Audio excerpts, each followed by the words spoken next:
Universitas Kencana adalah salah satu universitas tertua di kota, terkenal dengan arsitektur kolonialnya yang megah, namun juga konon menyimpan cerita-cerita angker. Gedung-gedung tua yang diselimuti tanaman merambat, lorong-lorong panjang yang redup, dan perpustakaan yang dingin menjadi latar sempurna bagi kisah yang terus diceritakan dari generasi ke generasi.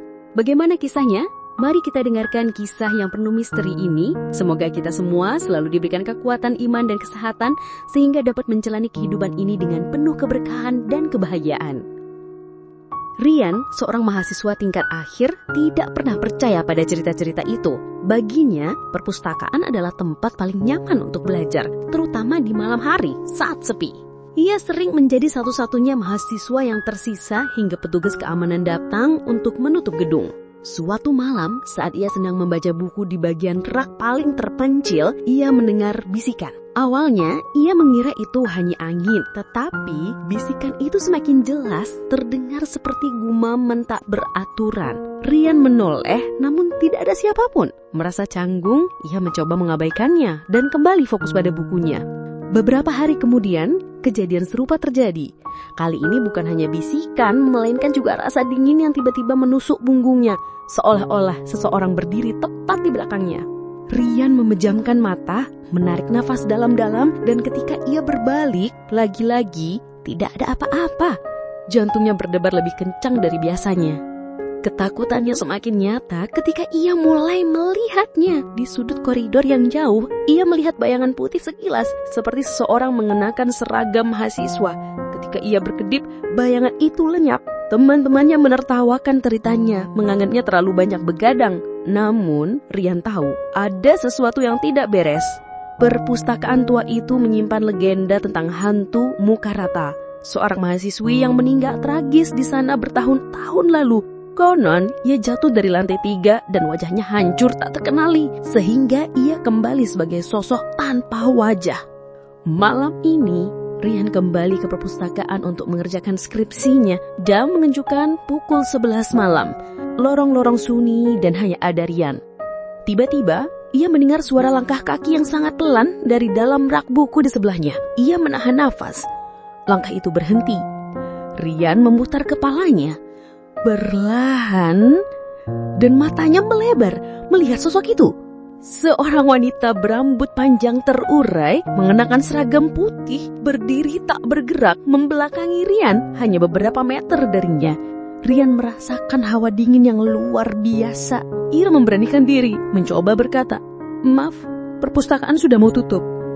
Wanita itu perlahan berbalik. Perlahan, jantung Rian serasa berhenti. Rambutnya yang panjang menutupi sebagian wajahnya.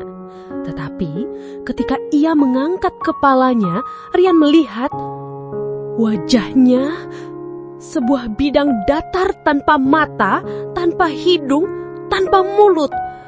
Hanya permukaan kulit yang rata dan pucat. Sosok itu mulai bergerak, selangkah demi selangkah mendekati Rian. Rian tertegun, kakinya lemas, tidak mampu melarikan diri. Langkah kaki itu tidak mengeluarkan suara. Sosok itu hanya meluncur semakin dekat. Rian mencoba menjerit, tetapi tidak ada suara yang keluar dari tenggorokannya. Napasnya tercekat. Rasa dingin yang ia rasakan sebelumnya kini terasa seperti hawa yang membekukan, menusuk hingga ke tulang. Di hadapannya, bayangan hantu itu terpantul samar di dinding. Namun bayangan itu juga tidak memiliki wajah. Sosok itu kini berdiri tepat di hadapan Rian. Jaraknya begitu dekat hingga Rian bisa merasakan hawa dingin yang membekukan. Perlahan, sebuah tangan yang pucat terangkat. Jari-jarinya yang panjang dan kurus mengarah ke wajahnya. Tiba-tiba, Rian mendengar suara kunci diputar di pintu depan perpustakaan. Lampu-lampu mulai berkedip, tetapi bayangan di depannya tidak goyah.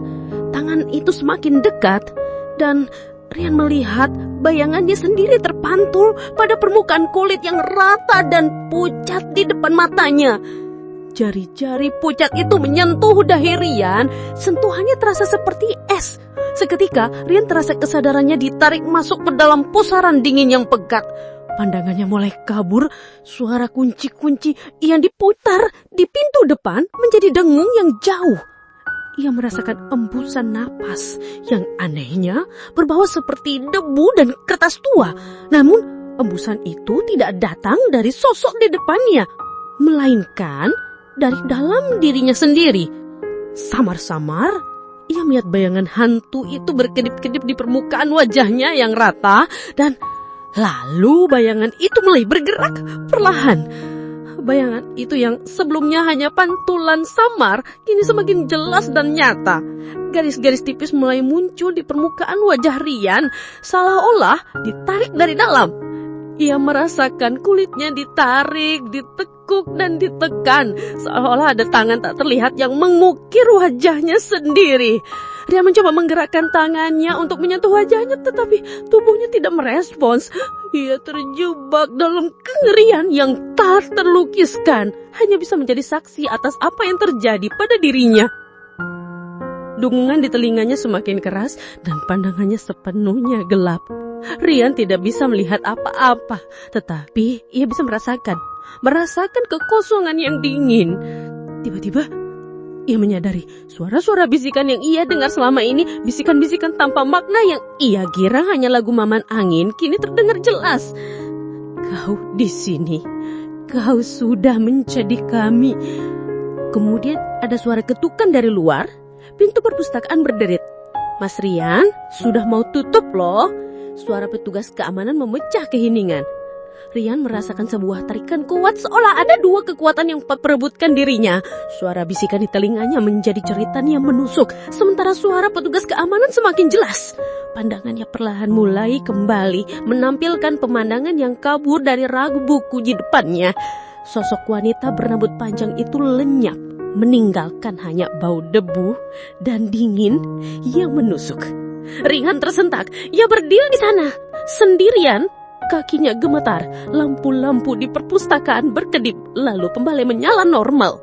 Petugas keamanan mendekat, menepuk bahu Rian. Kenapa mas? Mau skripsinya selesai? Wajahnya pucat sekali. Rian tidak bisa menjawab. Dia hanya menelan ludah, mengangguk dan buru-buru mengemasi barang-barangnya. Ia berjalan keluar dari perpustakaan, tidak berani menoleh ke belakang. Di luar, langit sudah sangat gelap dan bulan bersinar pucat. Rian berjalan cepat, dan ketika ia melewati sebuah cermin di koridor yang sepi, ia berhenti. Ia memandang pantulan dirinya sendiri. Wajahnya terlihat normal, tetapi ia merasakan sensasi aneh di bawah kulitnya. Sebuah sensasi datar, kosong. Bisikan samar terdengar lagi di telinganya. Kali ini terdengar lebih dekat. Kau sudah menjadi kami. Rian terus berjalan, berusaha meyakinkan dirinya bahwa semua itu hanya halusinasi akibat kurang tidur. Namun, bisikan itu tak pernah hilang. Ia merasakannya di bawah kulitnya, seolah ada sesuatu yang bersembunyi di sana. Ia menyentuh wajahnya, merasakan kulitnya yang dingin, dan membayangkan betapa datarnya wajah itu di balik cermin. Tak ada mata, tak ada hidung, tak ada mulut. Keesokan harinya, Rian tidak muncul di kampus. Teman-temannya mencarinya, menelponnya, tetapi tidak ada jawaban. Petugas keamanan yang terakhir melihatnya malam itu bercerita bahwa Rian terlihat sangat ketakutan, seperti melihat hantu. Beberapa hari kemudian, berita menyebar. Ada seorang mahasiswi yang menghilang. Tidak ada jejak, tidak ada petunjuk. Hanya ada satu hal aneh. Seseorang menemukan buku skripsi Rian tergeletak di meja di perpustakaan. Terbuka, dan di salah satu halamannya sebuah gambar sketsa yang tidak wajar. Sebuah wajah datar tanpa fitur. Gambar itu terlihat seperti pantulan, seolah-olah wajah itu telah ditransfer dari cermin ke atas kertas, meninggalkan kekosongan. Bulan demi bulan berlalu, dan misteri Rian terlupakan, hingga seorang mahasiswi seni bernama Siska yang sedang mencari inspirasi di perpustakaan menemukan buku skripsi itu. Sketsa di dalamnya menarik perhatiannya. Ia merasakan aura dingin yang aneh, seolah-olah gambar itu memancarkan kekosongan. Siska terobsesi. Ia membawa buku itu pulang dan mencoba membuat ulang sketsa tersebut. Setiap goresan pensil terasa seperti ia sedang menggores di atas permukaan kulit. Saat ia selesai, ia menyadari sesuatu yang mengerikan. Sketsa itu, entah bagaimana, terlihat hidup. Setiap kali ia memandangnya, seolah-olah ada mata yang tak terlihat sedang mengawasinya dari dalam kertas. Suatu malam, ketika ia sedang mengerjakan lukisan lain, ia merasakan bisikan dari sketsa itu. Ia mencoba mengabaikannya, tetapi bisikan itu semakin mendesak. Terdengar seperti suara Rian yang lirih. Tolong aku. Bisikan itu datang dari dalam kertas, dari dalam gambar wajah datar. Siska terkejut, menjatuhkan pensilnya. Ia mematung di kursinya. Sementara bayangan samar mulai terbentuk pada permukaan lukisan di depannya. Bayangan di lukisan Siska semakin jelas. Bukan lagi wajah datar, tetapi pantulan yang kabur dari wajahnya sendiri, terperangkap di dalam pigmen cat. Panik, Siska mencoba menghapus cat itu, tetapi pigmennya terasa seperti kulit yang ditarik. Goresan bisikan dari skisa itu semakin kuat, mendesaknya untuk menggambar, untuk melukis, untuk melengkapi kekosongan yang ia lihat. Siska mulai kehilangan akal sehat. Ia tidak bisa tidur. Terus-menerus mendengar bisikan dan merasakan aura dingin dari lukisan dan sketsa itu. Ia mencoba membakar buku skripsi dan lukisan itu, tetapi api tidak bisa menyala. Api itu hanya berkedap-kedip, seolah-olah udara di sekitarnya terlalu dingin untuk terbakar. Ia melarikan diri dari apartemennya, tetapi di setiap jendela, di setiap genangan air, ia melihat bayangan wajah datar yang tidak memiliki fitur. Bisikan itu kini datang dari mana-mana, membisikkan namanya, memanggilnya untuk kembali. Suatu malam, petugas keamanan yang sama yang menemukan Rian terkejut melihat sesosok bayangan di dalam perpustakaan. Bayangan itu berdiri diam di tempat yang sama persis di mana Rian berdiri malam itu. Petugas keamanan itu mendekat, senter di tangannya gemetar. Ia melihat seorang wanita berambut panjang mengenakan seragam yang sama seperti yang sering ia lihat di foto-foto lama. Wanita itu membelakanginya, dan ketika ia berbalik, petugas itu melihat wajahnya. Sebuah bidang datar tanpa mata, tanpa hidung, tanpa mulut. Sementara itu, di sebuah sudut gelap di perpustakaan, sebuah buku terbuka. Buku itu adalah buku skripsi Rian, dan halaman yang sama kini menampilkan sketsa wajah lain. Wajah Siska. Ia tampak terdistorsi, setengah wajahnya sudah menjadi bidang datar yang kosong. Di bawahnya, coretan-coretan pensil membentuk kalimat yang tidak terbaca, kecuali satu baris yang jelas. Ada lebih banyak dari kami sekarang. Petugas keamanan itu jatuh terduduk, senternya terlempar. Ketakutannya begitu besar hingga ia tidak bisa berteriak. Ia merangkak mundur, berusaha menjauh dari sosok itu.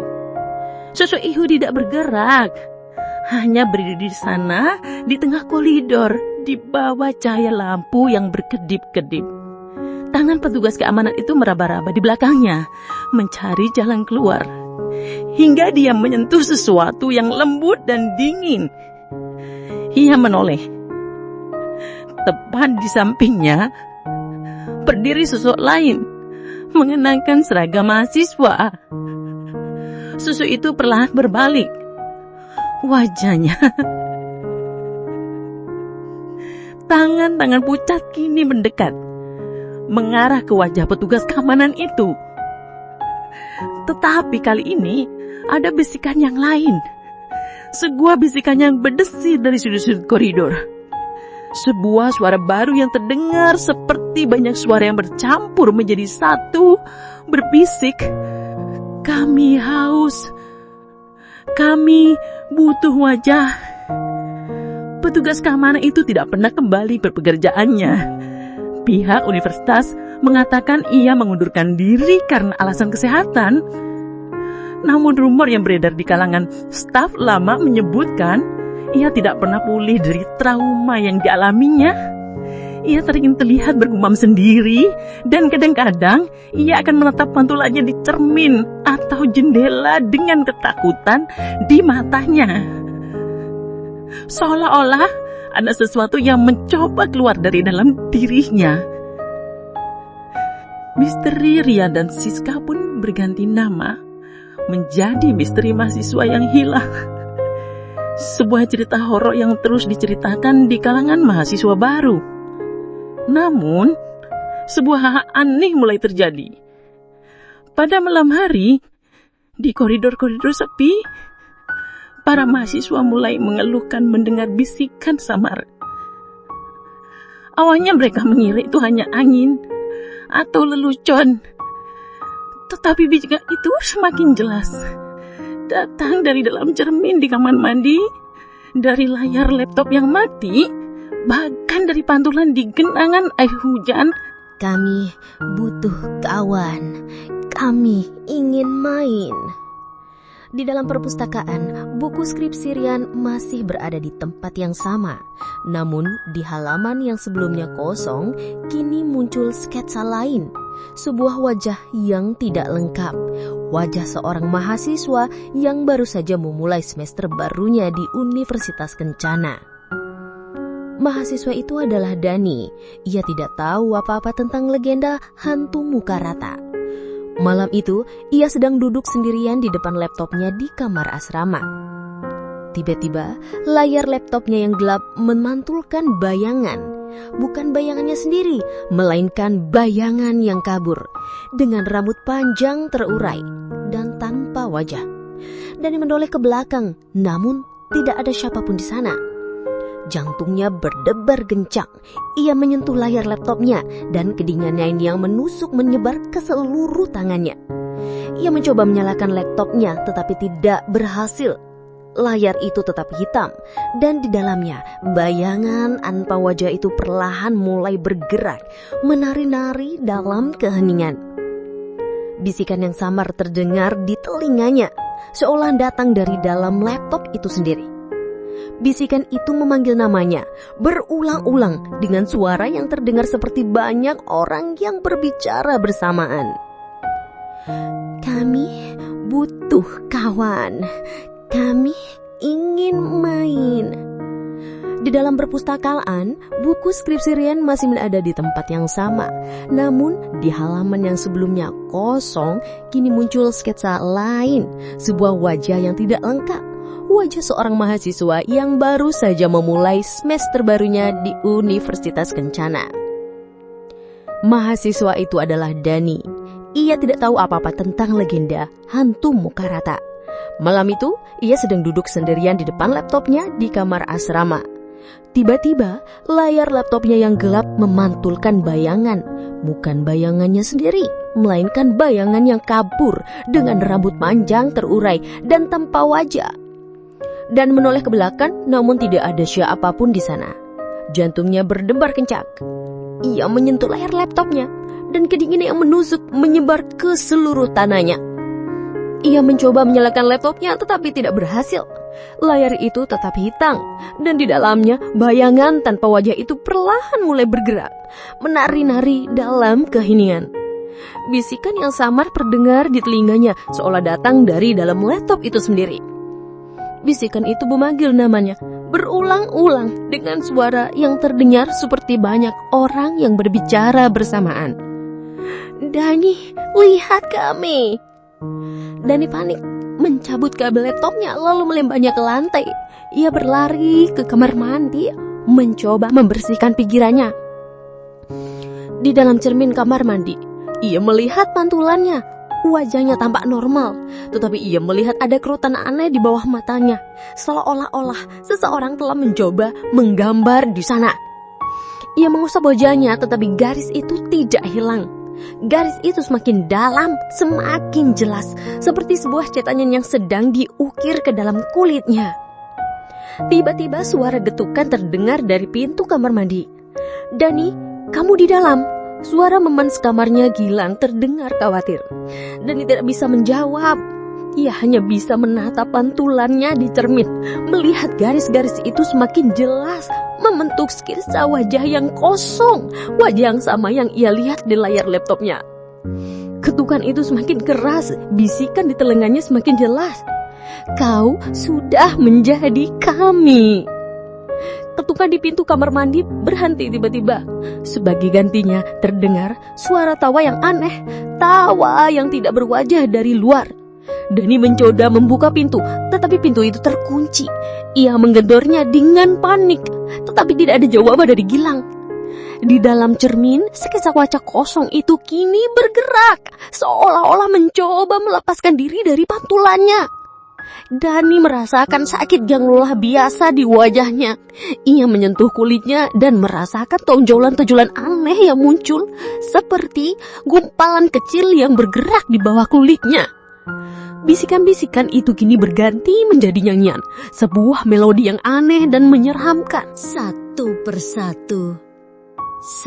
persatu, kami akan datang untukmu. Saat Dani melihat pantulannya di cermin, ia melihat pantulan Gilang di belakangnya. Gilang berdiri diam di ambang pintu, menatapnya dengan senyum aneh yang terukir di wajahnya. Namun matanya terlihat kosong, dan dari dalam rongga matanya, kegelapan pekat seolah menatap Dani. Gilang membuka mulutnya, tetapi suara yang keluar bukan suaranya. Itu adalah suara bisikan-bisikan yang telah menghantui Dani selama ini. Kau sudah menjadi kami. Dani menoleh. Gilang tidak ada di sana. Ruangan itu kosong, tetapi di dalam cermin pantulan Gilang masih tersenyum dengan mata yang kosong. Dani kini menyadari pantulan Gilang tidak hanya ada di cermin itu. Pantulannya ada di mana-mana. Di jendela kamar mandi, di ubin yang basah, bahkan di tetesan air yang menempel di cermin. Di setiap pantulan, Gilang menatapnya dengan wajahnya yang perlahan menjadi datar. Suatu pagi yang cerah, tim pencarian menemukan laptop Dani yang pecah di lantai kamar asramanya. Tidak ada jejak Dani maupun Gilang. Kisah mereka menambah daftar panjang mahasiswa yang hilang secara misterius di Universitas Kencana. Pihak universitas menyembunyikan cerita itu dari publik, tetapi di kalangan mahasiswa, legenda itu semakin kuat. Mereka percaya teror itu kini tidak lagi terbatas pada perpustakaan. Hantu-hantu berwajah ratat kini ada di mana-mana, mengintai dari setiap pantulan, menunggu korban berikutnya. Di Fakultas Seni Rupa, seorang profesor tua bernama Pak Wijaya yang telah mengajar di sana selama puluhan tahun mendengar rumor aneh dari mahasiswanya. Beberapa siswa melapor bahwa sketsa dan lukisan mereka, terutama potret, mulai berubah. Garis-garisnya menjadi kabur dan pada kanvas muncul bayangan wajah-wajah tanpa fitur yang samar.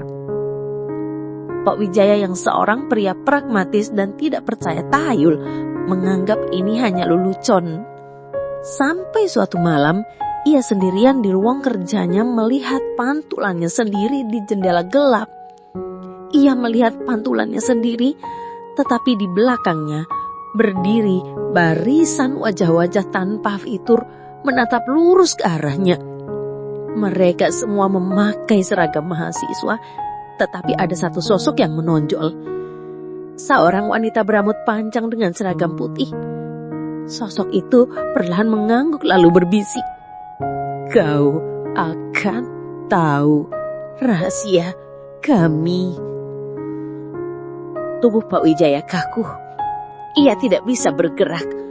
Ia menoleh perlahan ke belakang, dan di pintu ruangannya yang tertutup ada tulisan yang tercetak dengan debu, seolah jari-jari yang pucat telah mengoresnya. "Cari kami di tempat kami jatuh." Mata Pak Wijaya terbelalak saat membaca tulisan itu. Tempat kami jatuh. Ia teringat akan sebuah legenda yang jarang diceritakan di fakultas. Legenda tentang seorang mahasiswa yang tewas tragis saat sedang mengerjakan instalasi seni di sebuah menara tua. Instalasi itu melibatkan banyak cermin dan pantulan. Ia terjatuh dari lantai paling atas dan tewas ketika. Teror itu tidak terbatas pada satu hantu. Ada banyak. Seolah-olah mereka adalah pantulan dari korban-korban lain yang telah diserap oleh entitas itu. Kini, entitas itu tidak hanya haus akan wajah, tetapi juga ingin mengungkapkan rahasia yang tersembunyi. Pak Wijaya tahu, ia harus bertingkah. ia tidak bisa membiarkan lebih banyak mahasiswa menjadi korban. Ia memutuskan untuk mengunjungi menara tua itu. Malam itu, ia membawa senter dan beberapa peralatan. Pintu menara sudah lama terkunci, tetapi ia tahu ada jalan rahasia. Ia menaiki tangga yang berdebu dan berdecit, dan di setiap anak tangga, ia melihat pantulan dirinya di jendela yang pecah. Tetapi, pantulan itu tampak kosong, seperti lukisan yang belum selesai. Ketika ia mencapai puncak menara, ia menemukan ruang kerja yang diselimuti debu. Di sana, ia melihat karya seni yang belum selesai. Sebuah instalasi yang terdiri dari cermin-cermin yang tersusun secara rumit memantulkan satu sama lain tanpa henti. Di tengahnya, tergeletak sebuah buku sketsa yang sudah tua.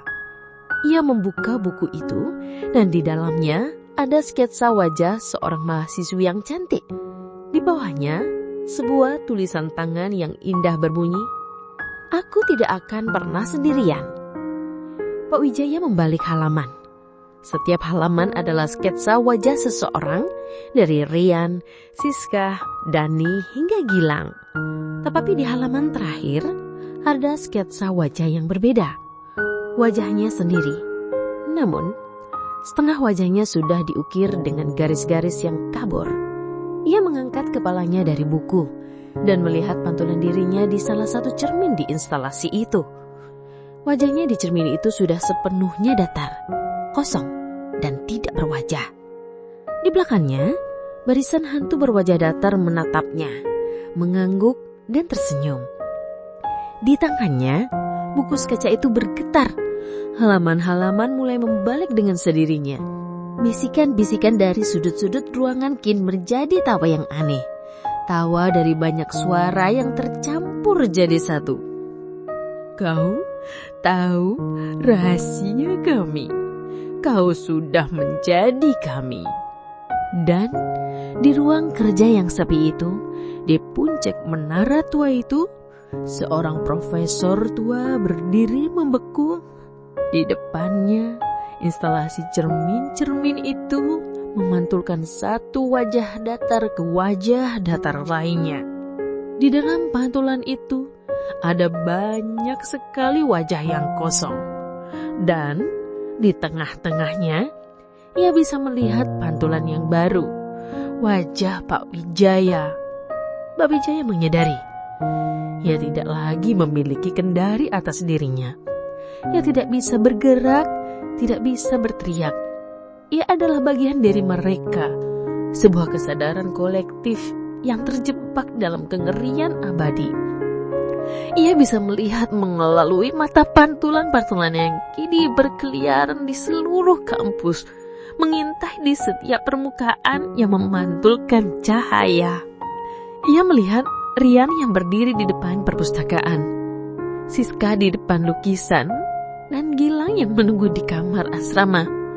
Mereka semua adalah satu, bagian dari entitas yang haus akan wajah-wajah baru. Beberapa minggu kemudian, seorang jurnalis investigasi dari koran kampus bernama Arin datang ke Universitas Kencana untuk meliput kasus hilangnya Pak Wijaya. Ia adalah sosok yang skeptis dan tidak percaya pada jelita-jelita hantu. Berdasarkan laporan dan rumor, ia berhasil melacak pijak terakhir Pak Wijaya ke menara tua di gedung seni. Pintu menara sudah terbuka, seolah-olah menunggu kedatangannya. Arin masuk, melangkah dengan hati-hati menaiki tangga yang berdebu. Suasana di sana sangat dingin dan sunyi. Ia menemukan ruang kerja Pak Wijaya dan instalasi cermin yang rumit. Ia juga menemukan buku sketsa di tengah instalasi itu. Dengan penasaran, ia membukanya. Halamannya menampilkan sketsa wajah-wajah yang hilang satu persatu hingga halaman terakhir yang menunjukkan sketsa wajah Pak Wijaya yang kini sepenuhnya datar. Arin merasakan hawa dingin yang menusuk. Ia membalik halaman. Di halaman berikutnya ada sebuah sketsa yang belum selesai. Sketsa wajah seorang wanita. Rambutnya panjang dan ia memiliki tanda lahir di pipi kiri, persis seperti tanda lahir yang ada pada wajahnya sendiri. Ia merasakan bisikan samar di telinganya. Bisikan yang datang dari buku itu sendiri. "Kau akan melengkapi kami. Jantung Arin berdebar kencang. Ia mencoba menutup buku itu, tetapi halaman-halamannya menolak untuk bergerak. Tiba-tiba ia melihat pantulan dirinya di salah satu cermin. Di dalam cermin itu, garis-garis samar mulai muncul di bawah matanya. Seolah-olah sketsa di buku itu mulai terukir di wajahnya. Ia menjatuhkan buku itu. Suara bisikan-bisikan yang tak berwajah itu kini menjadi melodi yang aneh dan menusuk. Seolah-olah mereka merayakan kedatangan korban baru. Arin berlari, turun tangga dengan panik, tetapi di setiap jendela yang ia lewati, ia melihat pantulannya sendiri dengan wajah yang perlahan-lahan menjadi datar. Ia merasakan sensasi yang sama seperti yang dirasakan Rian, Siska, dan Pak Wijaya. Sebuah kekosongan yang dingin dan sakit yang mengerikan di bawah kulitnya. Ketika ia sampai di lantai dasar, ia berlari ke pintu keluar. Tetapi pintu itu terkunci. Ia menoleh ke belakang, dan di atas, di puncak menara, ia melihat sebarisan sosok berwajah datar menatapnya. Di tengah mereka berdiri sosok Rian, Siska, dan Pak Wijaya. Mereka melambaikan tangan dengan pelan, seolah menyambutnya. Di belakang mereka ada sosok wanita berambut panjang, yang kini wajahnya sedikit lebih jelas, tetapi tetap datar.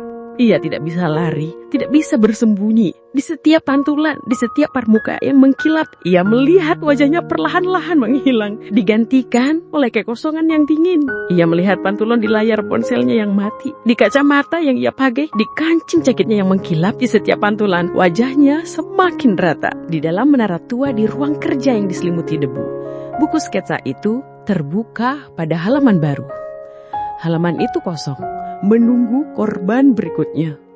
Sementara di luar, bisikan-bisikan baru bergema di seluruh kampus. Tidak hanya di koridor yang sepi, tetapi dimanapun ada pantulan. Satu persatu, kami akan datang untukmu.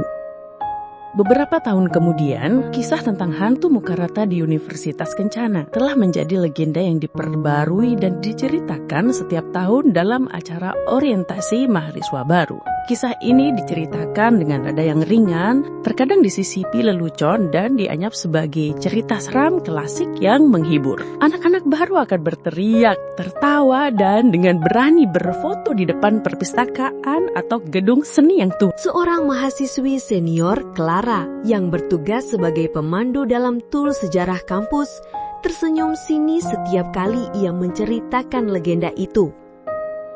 Itu hanya cerita lama. Ia sering berkata untuk membuat kalian takut begadang di perpustakaan. Suatu malam, setelah selesai mengantar tur, Clara duduk di bangku di halaman kampus. Ia mengambil ponselnya dan menggeser layar untuk melihat notifikasi. Di layar ponselnya yang gelap, ia melihat pantulan wajahnya sendiri. Senyumnya pudar. Tepat di bawah matanya, ia melihat ada garis samar yang muncul. Bukan pantulan debu. Clara menyentuh layar dan kedinginannya menusuk menyebar dari ujung jarinya. Ia mencoba mengabalikannya, tetapi ia bisa merasakan sensasi aneh di bawah kulitnya. Jari-jarinya terasa datar. Tidak ada lekukan-lekukan kecil yang biasa ia rasakan. Ia menatap pantulan dirinya lagi di layar. Garis-garis samar itu kini semakin jelas. Dan mereka membentuk sebuah sketsa, sebuah cetakan yang sama persis dengan yang ia dengar dalam cerita. Dari dalam ponselnya, sebuah bisikan samar terdengar. Suaranya bukan suara manusia. Itu adalah suara kolektif dari bisikan-bisikan yang tak terhitung jumlahnya. Bisikan itu memanggil namanya, berulang-ulang dengan nada yang menakutkan.